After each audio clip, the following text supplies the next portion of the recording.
Nah ini sekarang ada orang taraweh cuman sekedar ngejer, udah deh penting sholat lah daripada kagak. Kira-kira kalau kita lewatin 2 rakaat rugi apa enggak pahala kayak tadi? Makanya jangan males ya, jangan malas ya, semangatin. Apalagi Ramadan udah tinggal separuh.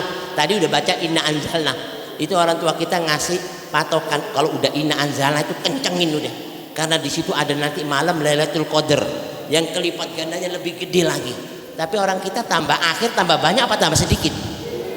Lah kebalikan lagi di sini. Kalau di Mekah tambah akhir tambah banyak tambah banyak. Itu orang yang ngerti, yang waras, sadar kenikmatan pahala. Sama kata ulama unasolihun hadirin, tausiah. Tausiah itu cakep apa enggak? Enak apa enggak?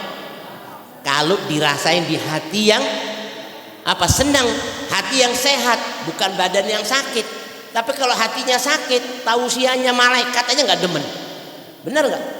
Ya malaikat lagi datang tausiah nggak usah deh, mendingan pulang. Nih orang hatinya sakit, jadi nggak mempan nasihat. Allah aja kalamnya Allah, firmannya Allah, hadisnya Nabi nggak mau dengerin karena hatinya sakit. Naudzubillah min dzalik. Begitu juga sodako. Sodako tuh cakep apa enggak?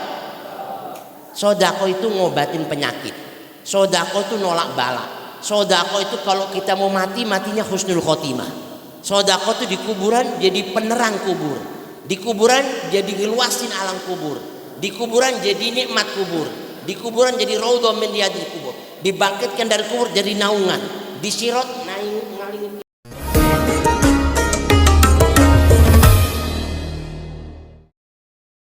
Dari panas dan neraka semua. Tapi ada orang yang nggak seneng sodako, ada nggak? Tuh kan, yang salah sodakonya apa orangnya? Lah tuh. Jadi yang salah itu hatinya masih kurang seneng dengan panggilan Allah. Naudzubillah. Mudah-mudahan kita nggak kayak gitu. Berarti hati kita belum cakep, belum seneng. Makanya tadi nanya, Ramadan datang seneng apa enggak? Gembira apa enggak? Yang gembira ini yang dimaksud sama Nabi bakal masuk surga. Dan dia calon-calon pewaris surga Allah. Aminnya kurang kencang.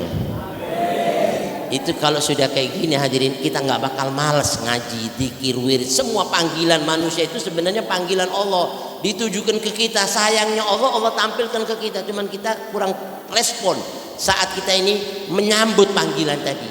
Berarti hati kita kurang bersih. Bersihin dulu, insya Allah kita bakal selamat semuanya, amin. Makanya orang yang gembira dengan datangnya Ramadan itu kegembiraannya itu hadirin melebihi jasmani, nafsani.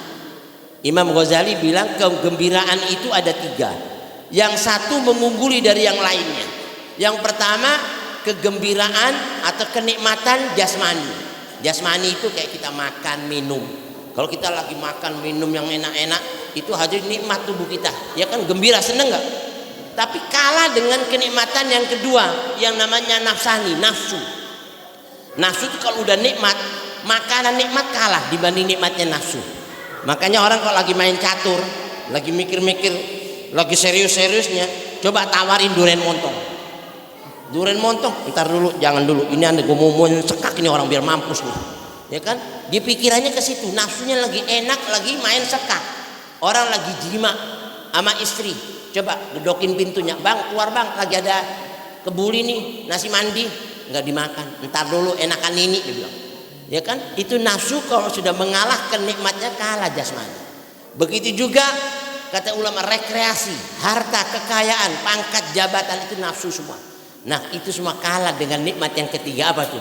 Ruhani, roh-roh kita ini.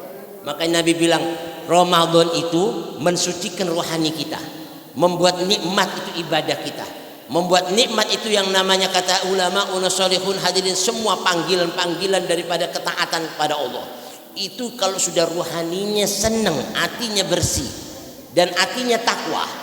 Makanya Allah katakan dalam Al-Qur'an, "Wa man yu'azzim sya'airallah fa innaha min taqwal qulub." Siapa orang mengagungkan, menggembirakan syiar-syiar Allah Ramadan, itu orang yang punya hati yang takwa.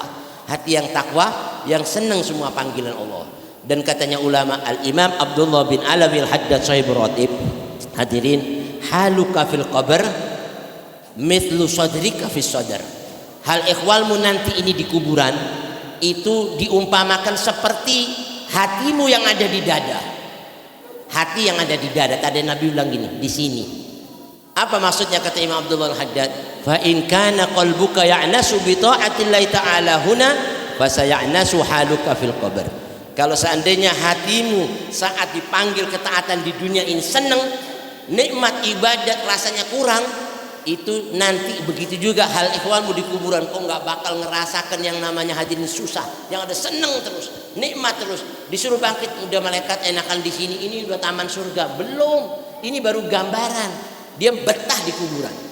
Tapi kebalikannya, wa in kana qalbuka yastauhishu bi ta'atillahi ta'ala huna, kalau sudah hatimu resah, gelisah, nggak enak panggilan ketaatan, wabil khusus di Ramadan, ini nggak seneng, begitu juga kau bakal ngerasakan hal ikhwalmu di kuburan, resah, nggak enak, panas, dihimpit kubur, disiksa kubur, diadab kubur, dan itu yang disebut hufrah min hufarin niran, lobang dari lobang-lobang api neraka. Naudzubillah min dalik. Sama seperti hadirin kita tidur.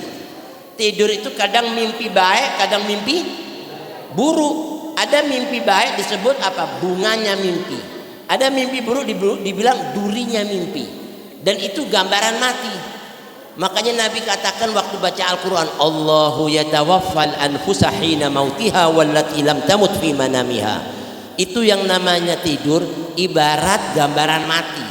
Dikasih contoh sama Allah. Kadang-kadang kalau kita tidur hadirin, kita ngimpi serem, dicekik setan, ya kan? Mau dibunuh, dikejar-kejar, mau masuk neraka, udah ngos-ngosan, rasanya kayak kita benar-benar masuk neraka, kayak benar-benar kata dicekik. Itu kenapa bisa seperti itu? Itu kayak gitu juga nanti di kuburan. Itu semua dikarenakan sebelum tidur apa yang kau amalkan. Sebelum kau masuk di alam kubur, di atas kuburan apa yang kau amalkan. Kalau amalanmu cakep, nggak bakalan kau bakal mimpi buruk.